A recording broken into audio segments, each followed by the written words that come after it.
Praise the Lord.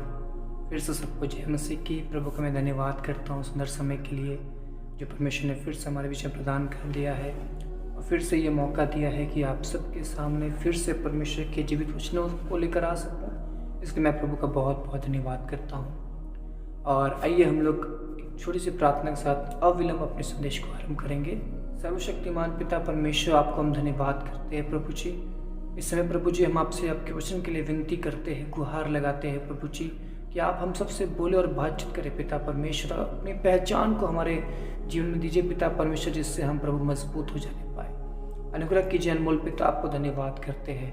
हम यकीन करते हैं कि आप हम सबसे बात करने जा रहे हैं प्रभु जी।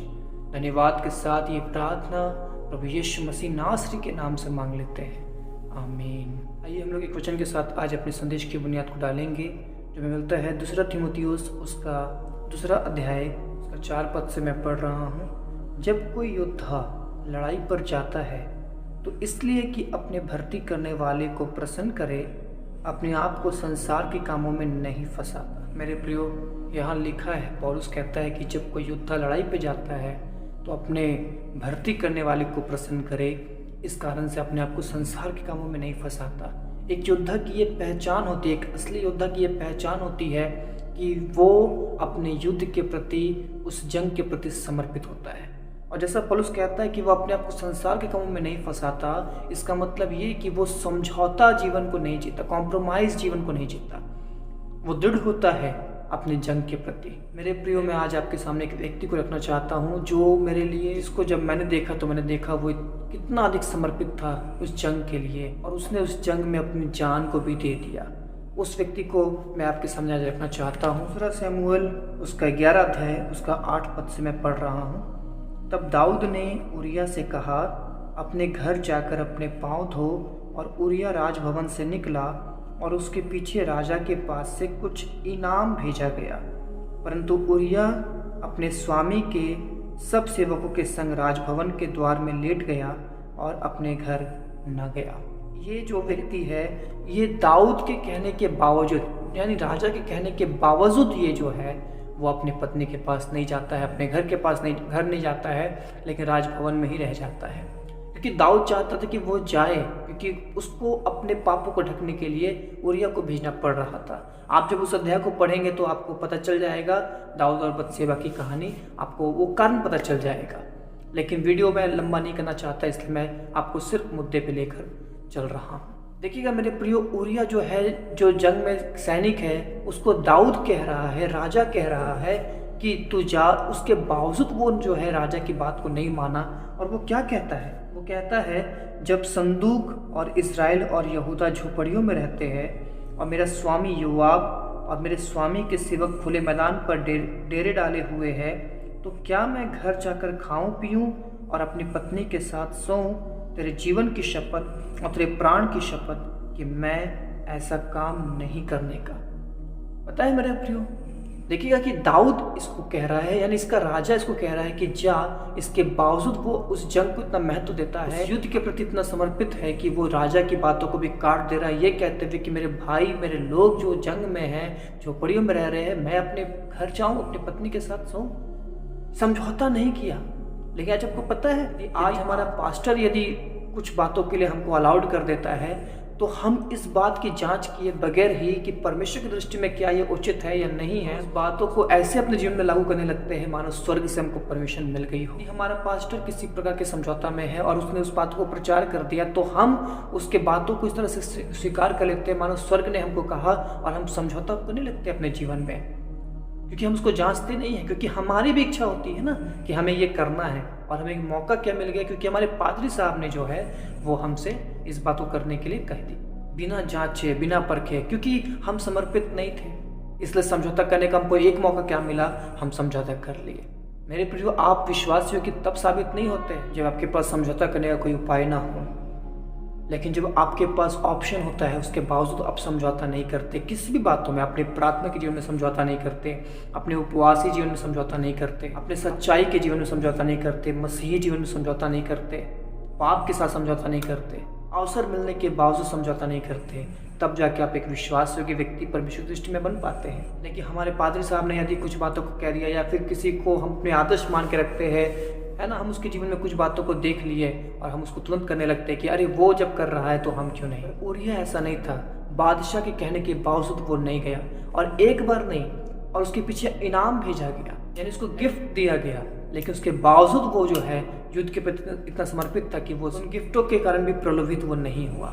और ऐसा एक बार नहीं हुआ, दोबारा दाऊद ने उसको क्या किया, जब दाऊद ने देखा कि ये नहीं जा रहा है, यानी दाऊद का पाप नहीं ठपेगा, तब क्या करता है दाऊद उसको बुलाता है, और यहाँ पर लिखा है तब दाऊद ने उसे न्योता दिया और उसने उसके सामने खाया पिया, और उसी ने उसे मतवाला किया, और सांझ को वह अपने स्वामी के सेवकों के संग अपनी चारपाई पर सोने को निकला, परंतु अपने घर नहीं गया। दाऊद ने उसको मतवाला कर दिया, इसके बावजूद वो अपने घर नहीं गया। आपको पता है बादशाह जो है, राजा जो है, वो उसको अलाउड कर रहा है कि तू जा।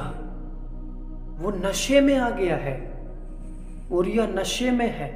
लोग नशे में समझौता कर जाते हैं ना, उरिया नशे में है, पूरा मतवाला कर दिया गया उसको, इसके बावजूद वो अपने घर नहीं जा रहा है। उसकी पत्नी भी कुछ कोई ऐसी वैसी नहीं थी, उसकी पत्नी भी रूपवती थी। बाइबल बताती है वो रूपवती थी, वो सुंदर थी, क्योंकि वो इतनी सुंदर थी कि दाऊद जो खुद राजा था वो उस पर मोहित हो गया था। उसकी एक सुंदर पत्नी थी, उसके पास अवसर था, क्योंकि बादशाह कह रहा है जाओ सो। उसके पास अवसर था क्योंकि वो नशे में था, पर नशे में होने के बावजूद उसने समझौता नहीं किया। राजा के कहने के बावजूद उसने समझौता नहीं किया। उसकी पत्नी सुंदर होने के बावजूद उसने समझौता नहीं किया, पर उस उसूल पर वो बना रहा जो जंग के उसूल व्यवस्था में दिया हुआ था। उसूल को भी मैं आपके सामने पढ़ देना चाहता हूँ। व्यवस्था विवरण उसका 20 अध्याय पहला पद को मैं थोड़ा सा पढ़ना चाहता हूँ। जब तू अपने शत्रुओं से युद्ध करने को जाए और घोड़े रथ अपने से अधिक सेना को देखे, तब उनसे न डरना। तेरा परमेश्वर यहोवा जो तुझको मिस्र देश से निकाल ले आया है वह तेरे संग है। और कौन है जिसने दाख की बारी लगाई हो परंतु उसके फल ना खाए हो, वह भी अपने घर को लौट जाए। ऐसा ना हो कि वह संग्राम में मारा जाए और दूसरा मनुष्य उसके फल खाए। फिर कौन है जिसने किसी स्त्री से विवाह की बात लगाई हो परंतु उसको विवाह करके न लाया हो, वह भी अपने घर को लौट जाए। ऐसा न हो कि वह युद्ध में मारा जाए और दूसरा मनुष्य उससे विवाह कर ले। इसके अलावा सरदार सिपाहियों से यह भी कहे, कौन कौन मनुष्य है जो डरपोक और कच्चे मन का है, वह भी अपने घर को लौट जाए। ऐसा ना हो कि उसकी देखा देखी उसके भाइयों का भी हियाव टूट जाए। ये उसूल था युद्ध पे जाने का।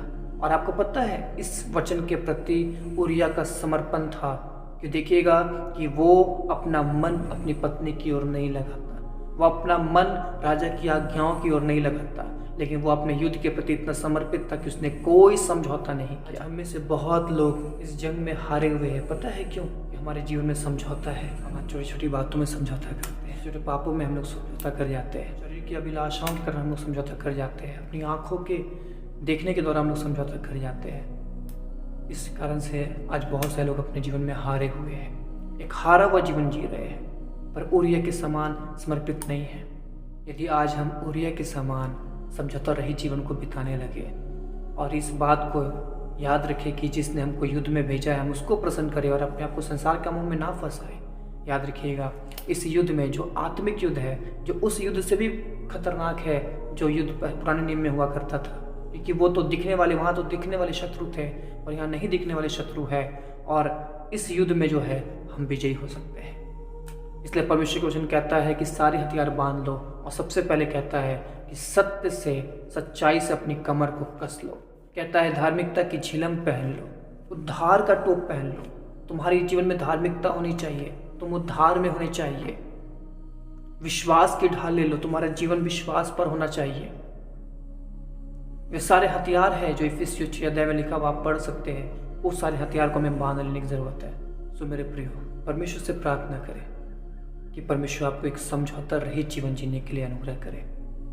तब आप पाप पर, शैतान पर, उसकी युक्तियों पर विजयी होंगे और आप एक जयवंत से भी बढ़कर जीवन को बिताएंगे। प्रभु आप सबको आशीष दे। फिर से मिलेंगे नए संदेश के साथ। तब तक अपना ख्याल रखें, युद्ध में बने रहे, अपने मन को, अपने फोकस को पूरी तरह से उस जंग में लगाए रहे और उसको प्रसन्न करे जिसने आपको इस युद्ध में भर्ती किया है। प्रभु आप सबको आशीष करे। जय मसीह की।